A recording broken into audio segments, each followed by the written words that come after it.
Selamat pagi Bapak Ibu Saudara yang berbahagia.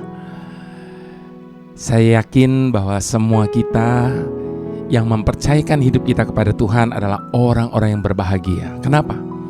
Karena kita dipilih dari sekian banyak umat manusia di muka bumi ini. Bapak Ibu Saudara dan saya adalah orang yang dipilih oleh Tuhan. Dan ketika Tuhan memilih kita, kemudian Tuhan memanggil kita untuk masuk di dalam rencananya. Sebab saya yakin bahwa hidup setiap kita ini pasti ada purpose-nya. Kalau Tuhan masih izinkan kita ada di muka bumi hari ini, saya percaya karena Tuhan masih punya rencana. Tuhan belum selesai dengan hidup kita. Dan Tuhan ingin melakukan banyak hal lewat hidup setiap kita.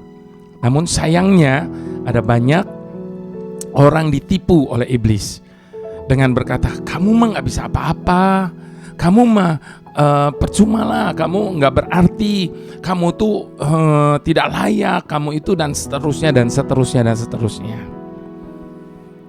Sehingga banyak orang ketika mereka mau dipercayakan sesuatu untuk pekerjaan Tuhan, mereka berkata, jangan saya tidak kuat, saya tidak mampu, saya tidak bisa, dan seterusnya dan seterusnya.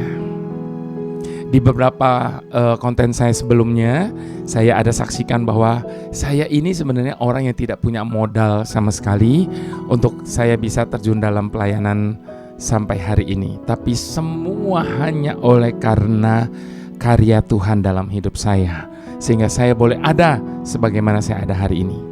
Nah, kalau Tuhan bisa melakukan itu terhadap diri saya, maka saya yakin Tuhan juga pasti akan bisa melakukan hal itu di dalam diri saudara semuanya. Siapapun, bagaimanapun, dan dalam kondisi apapun Bapak Ibu Saudara ada hari ini. Itu sebabnya hanya tergantung kepada respon kita terhadap panggilan Tuhan. Ada orang yang meresponinya dengan benar, sehingga Tuhan bisa memakai dia lebih dari batas kemampuannya. Tapi ada orang yang meresponinya dengan salah, yaitu menghindari atau menolak panggilan itu, sehingga Tuhan tidak bisa memakai hidupnya dan hidupnya menjadi sia-sia. Itu sebabnya tema saya kali ini, dipercaya Tuhan. Bapak Ibu Saudara, kalau kita dipercaya sama manusia di dunia ini saja, misalnya dipercaya oleh pimpinan kita, dipercaya oleh gembala kita, itu udah sesuatu hal yang sangat merasa dihargai gitu loh Bapak Ibu Saudara. Honored, dipercaya itu. Nah, terlebih lagi ini dipercaya oleh Tuhan. Bisa Bapak Ibu bayangkan. Nah, jangan sia-siakan kepercayaan Tuhan ketika Tuhan memilih dan memanggil setiap kita. Namun sebelumnya saya mau mengajak kita bersatu hati di dalam doa terlebih dahulu. Mari kita satukan hati dalam doa. Bapa yang maha kuasa, yang mampu melakukan segala sesuatu, bahkan lebih dari apa yang kami bisa pikirkan dan bayangkan. Kami percaya Tuhan, kalau Engkau mencari kami, kemudian Engkau memilih kami dan Engkau memanggil kami, itu adalah suatu rencana yang tertinggi dalam hidup setiap kami. Itu adalah panggilan yang tertinggi dalam hidup kami, yaitu untuk melayani Engkau Tuhan. Sebab atas dasar apa kami bisa melayani Engkau? Kami ini orang yang tidak mampu. Sebagaimana Musa berkata bahwa dia adalah orang yang tidak fasih lidah ketika Engkau memilih dia untuk membawa bangsa Israel keluar dari Mesir. Begitupun seringkali kami mengelak dengan mengatakan hal yang sama kepadamu Tuhan, bahwa kami tidak mampu, kami tidak bisa dan sebagainya.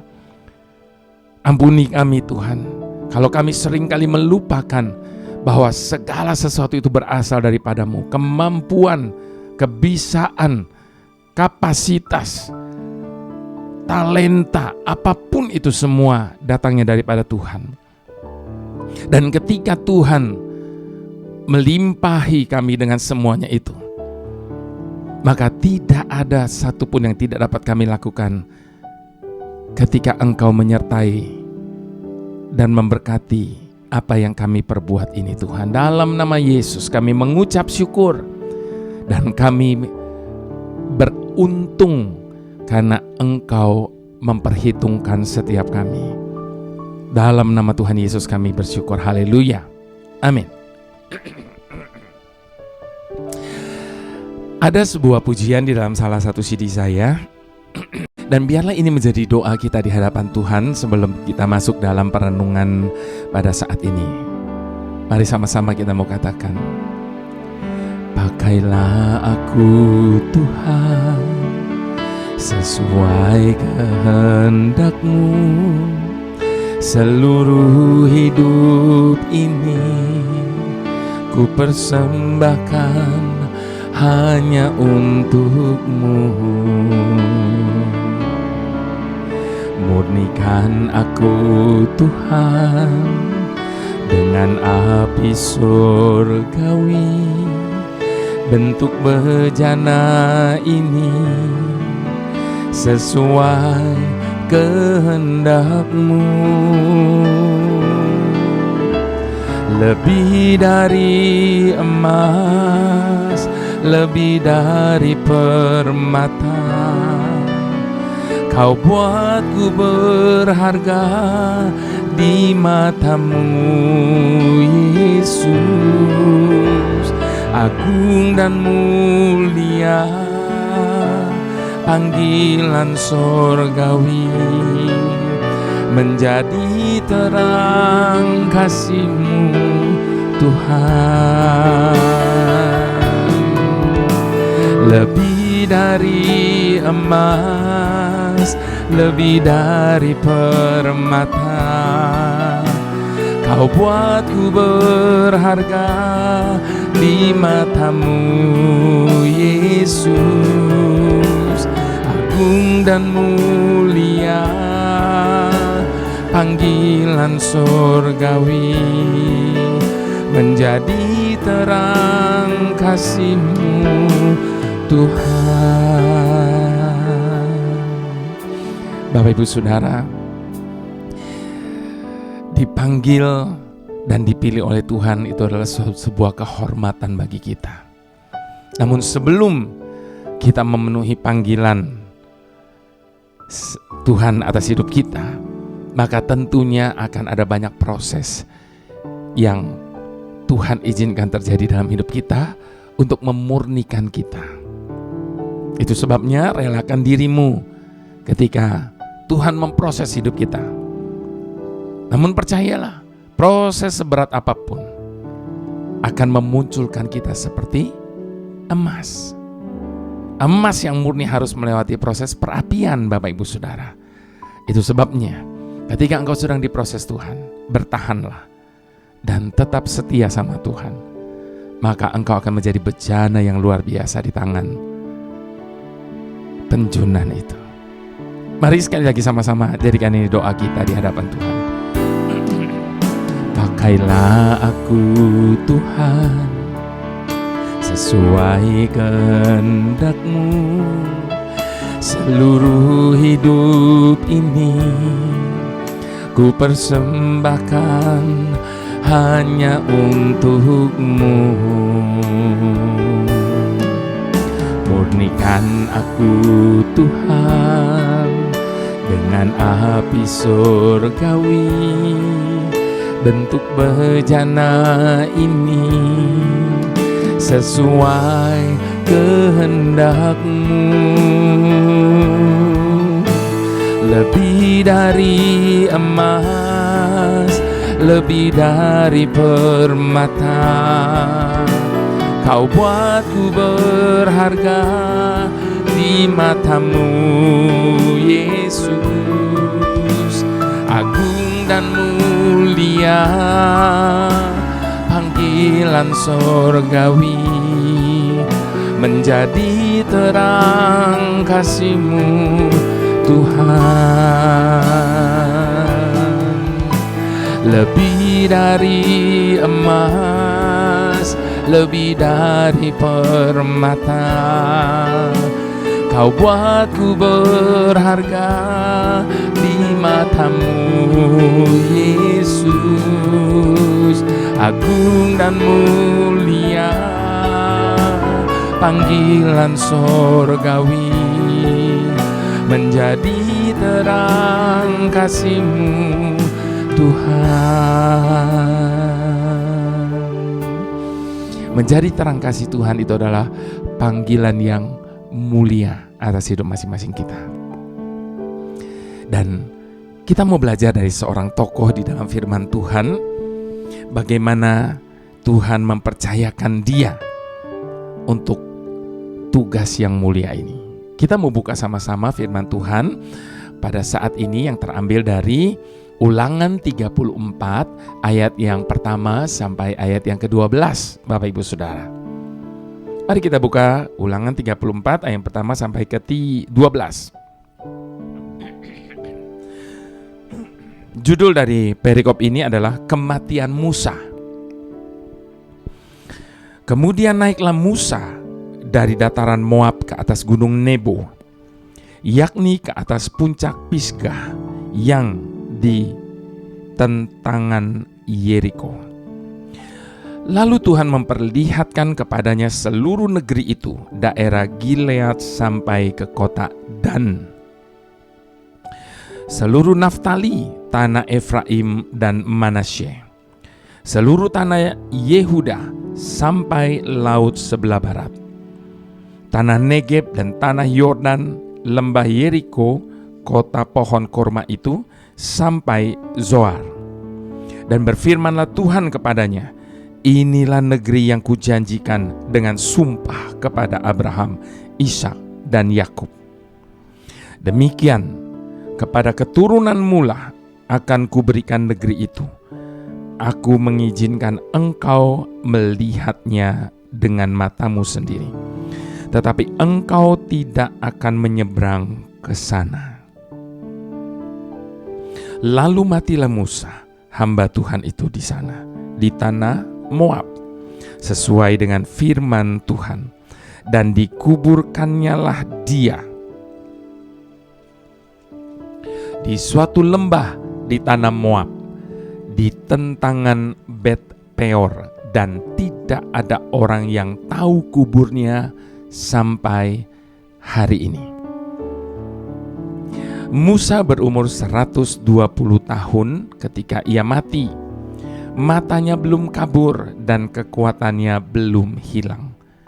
Orang Israel menangisi Musa di dataran Moab 30 hari lamanya. Maka berakhirlah hari-hari tangis perkabungan karena Musa itu. Dan Yosua bin Nun penuh dengan roh kebijaksanaan, sebab Musa telah meletakkan tangannya ke atasnya. Sebab itu orang Israel mendengarkan dia dan melakukan seperti yang diperintahkan Tuhan kepada Musa. Seperti Musa yang dikenal Tuhan dengan berhadapan muka. Tidak ada lagi nabi yang bangkit di antara orang Israel dalam hal segala tanda dan mujizat yang dilakukannya atas perintah Tuhan di tanah Mesir terhadap Firaun dan terhadap semua pegawainya dan seluruh negerinya. Dan dalam hal segala perbuatan kekuasaan dan segala kedahsyatan yang besar yang dilakukan Musa di depan seluruh orang Israel. Saya mau mengutip sekali lagi ayat yang ke-9 tadi, Bapak Ibu Saudara. Di sana dikatakan, dan Yosua bin Nun dengan roh kebijaksanaan, sebab Musa telah meletakkan tangannya ke atasnya. Sebab itu orang Israel mendengarkan dia dan melakukan seperti yang diperintahkan Tuhan kepada Musa. Tuhan berfirman kepada Yosua, hambaku Musa telah mati. Sebab itu bersiaplah sekarang, seberangilah sungai Yordan ini, engkau dan seluruh bangsa ini, menuju negeri yang akan kuberikan kepada mereka, kepada orang Israel itu. Demikian firman Tuhan di dalam kitab Yosua 1 ayat yang kedua, Bapak Ibu Saudara, bagaimana Tuhan sendiri yang memilih Yosua untuk melanjutkan apa yang dikerjakan oleh Musa. Saya yakin Bapak Ibu Saudara tidak pernah terbayangkan sedikit pun di benak Yosua bahwa suatu saat kelak ia akan dipilih dan dipercaya Tuhan untuk memimpin bangsa Israel menggantikan Musa.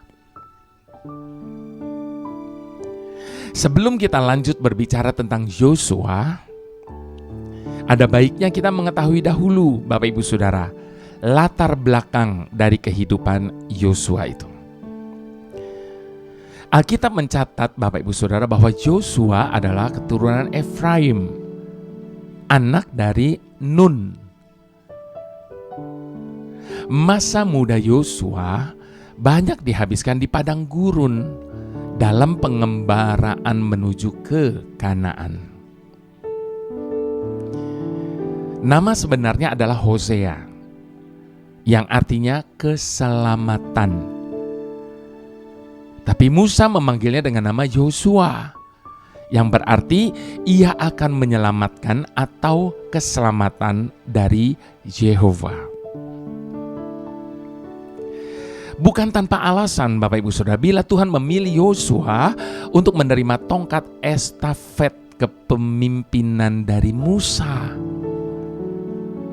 Sebab ia adalah abdi Musa yang sangat setia. Bersama Musa pula, Yosua turut merasakan pahit getirnya kehidupan, karena harus melewati masa-masa sulit dan penuh dengan ujian selama di padang gurun. Dan ketika Musa menerima 10 perintah atau Taurat dari Tuhan di Gunung Sinai itu, Yosua pun turut serta di situ. Jadi tidak ada yang kebetulan, karena Yosua memang sudah dipersiapkan. Bahkan ketika Musa menerima 10 perintah Tuhan di Gunung Sinai, Yosua diperintahkan Musa untuk menjaga tenda pertemuan. Dan ia melakukan dengan setia dan penuh tanggung jawab. Musa begitu percaya akan kesetiaan dan keloyalan dari Yosua ini. Kesetiaan Yosua sebagai hamba benar-benar teruji, Bapak Ibu Saudara. Itu sebabnya Tuhan memilih dia. Terhadap orang-orang yang setialah Tuhan mempercayakan suatu perkara. Sebagaimana yang tertulis di dalam kitab Lukas 16 ayat ke-10 kan. Barang siapa setia dalam perkara-perkara kecil, ia juga setia dalam perkara-perkara besar. Dan barang siapa tidak benar dalam perkara-perkara kecil, ia juga tidak benar dalam perkara-perkara besar. Nah, selain kesetiaannya, Bapak Ibu Saudara, Yosua adalah seorang pemberani. Ketika dipercaya untuk memimpin pasukan saat berperang melawan orang Amalek, Yosua mengalahkan Amalek dan rakyatnya dengan mata pedang. Kita bisa pelajari itu dalam Keluaran 17 ayat ke-13. Di situ dikisahkan bagaimana Yosua mengalahkan orang Amalek dengan gilang gemilang.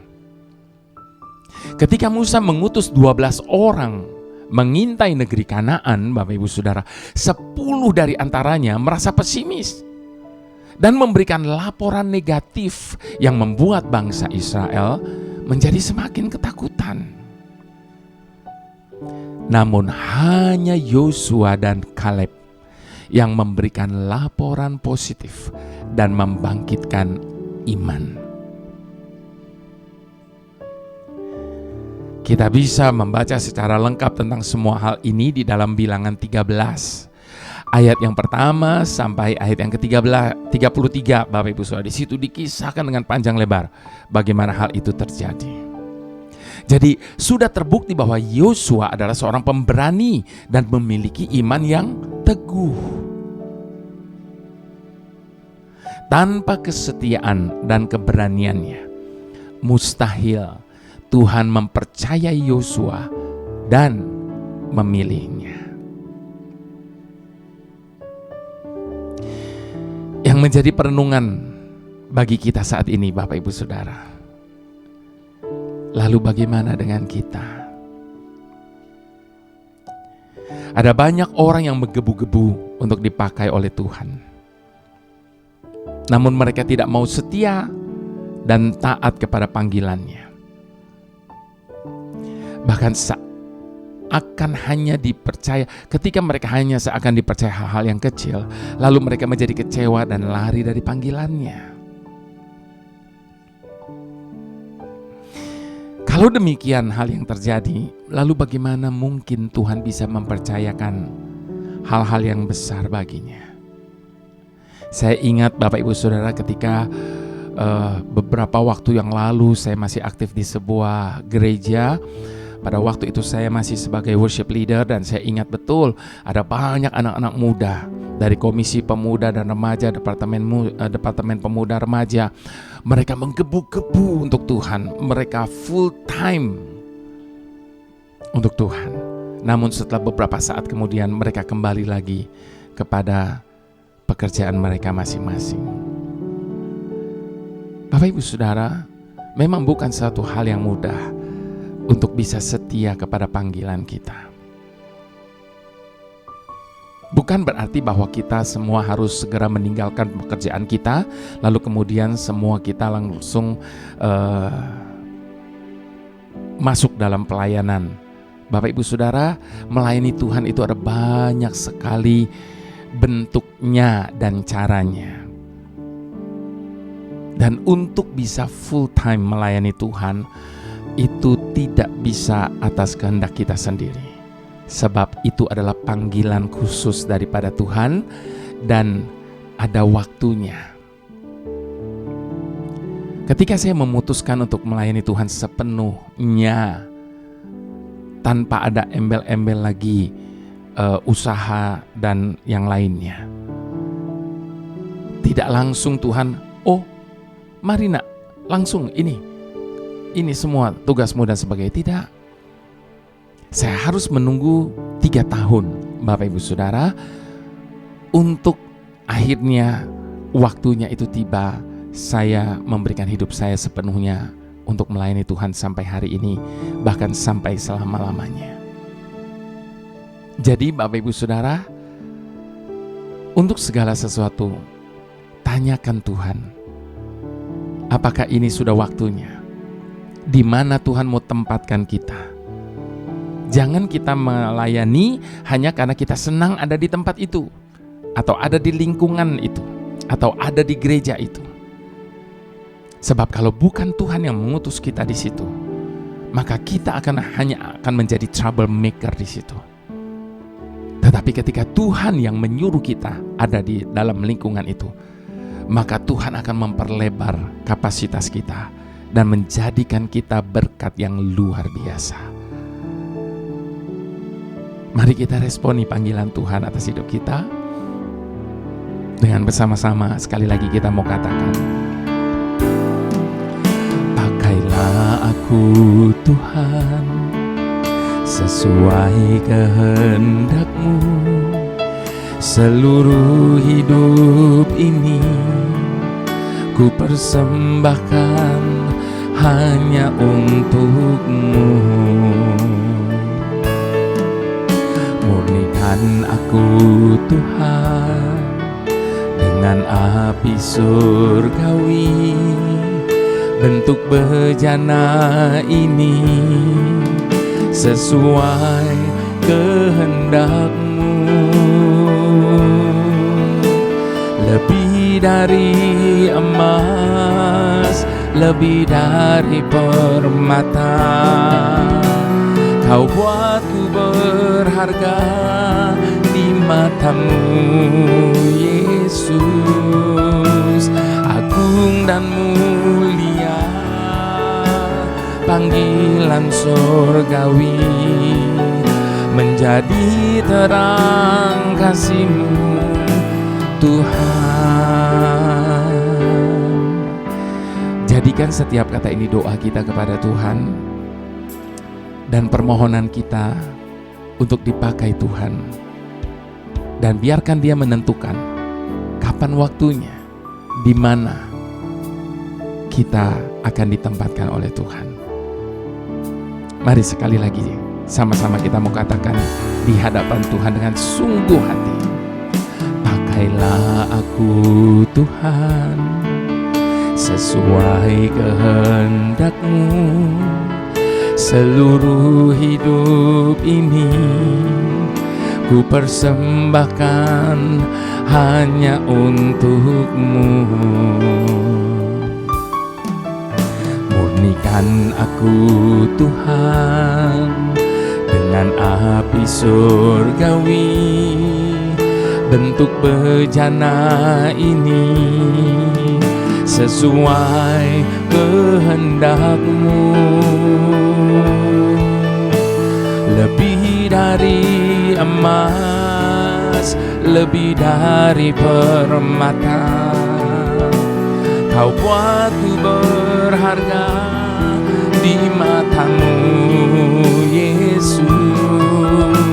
Agung dan mulia panggilan surgawi, menjadi terang kasih-Mu, Tuhan.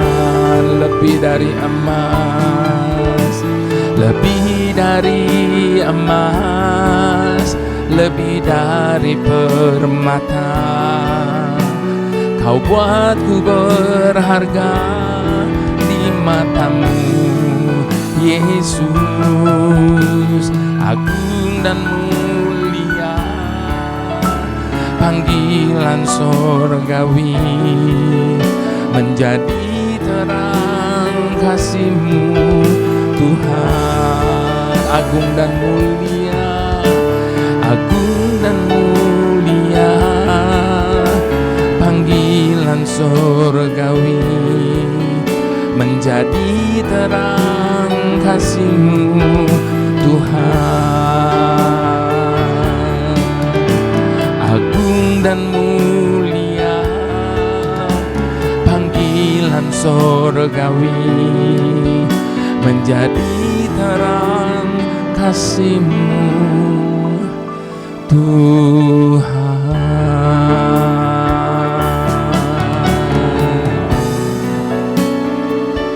Pakai hidup kami, ini rindu kami, Tuhan. Jadikan hidup kami berarti,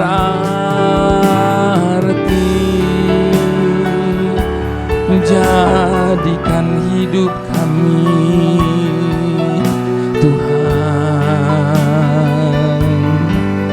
berkat bagi sesama.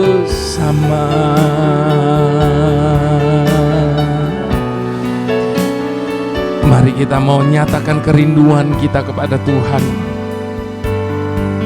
supaya hidup kita boleh dipakai oleh Tuhan. Namun sebelum itu relakan hatimu untuk diproses, untuk dibentuk. Proses dan pembentukan itu berbicara tentang hal yang tidak enak dalam hidup kita, hal yang menyakitkan.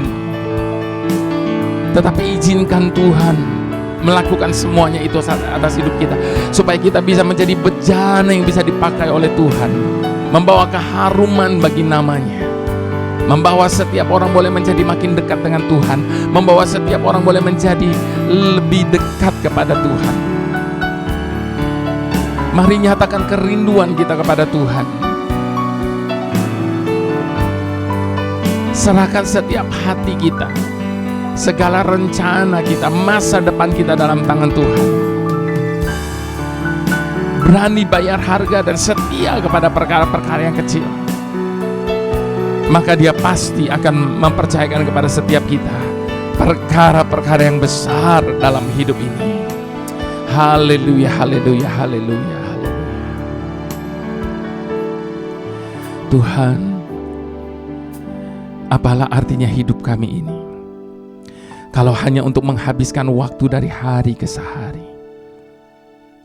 Tiap pagi kami bangun tidur lalu dengan bergegas kami berangkat untuk bekerja, usaha. Sepanjang hari kami disibukkan dengan berbagai tugas dan tanggung jawab. Sore hari kami pulang dengan kelelahan dan kepenatan. Demikian setiap hari kami menghabiskan waktu kami. Seperti usaha menjaring angin. Dan ketika kelelahan dan keletihan terasa menambah beban, kami semakin berat. Kami menjadi orang yang pesimis dan mudah menyerah. Kami tidak mau hidup seperti ini, Tuhan. Kami ingin hidup yang kami jalani ini memberi arti dan berdampak bagi orang-orang yang ada di sekitar kami. Dimanapun Engkau sedang menempatkan kami saat ini, dan ketika Engkau menganugerahi kami dengan panggilan ini, ajar kami untuk setia dan berani dalam memenuhi panggilan-Mu, Tuhan. Melewati segala ujian dan tantangan, melewati segala pembentukan dan proses, biarlah kami bisa timbul seperti emas yang teruji terhadap panasnya api sekalipun. Bantu kami untuk menjadi seperti Yosua di dalam pengiringan kami akan Engkau, Tuhan. Ini hidup kami, Tuhan. Pakai hidup kami. Dalam nama Tuhan Yesus, inilah permohonan kami. Mari semua kita yang bersedia, sama-sama kita katakan, amin.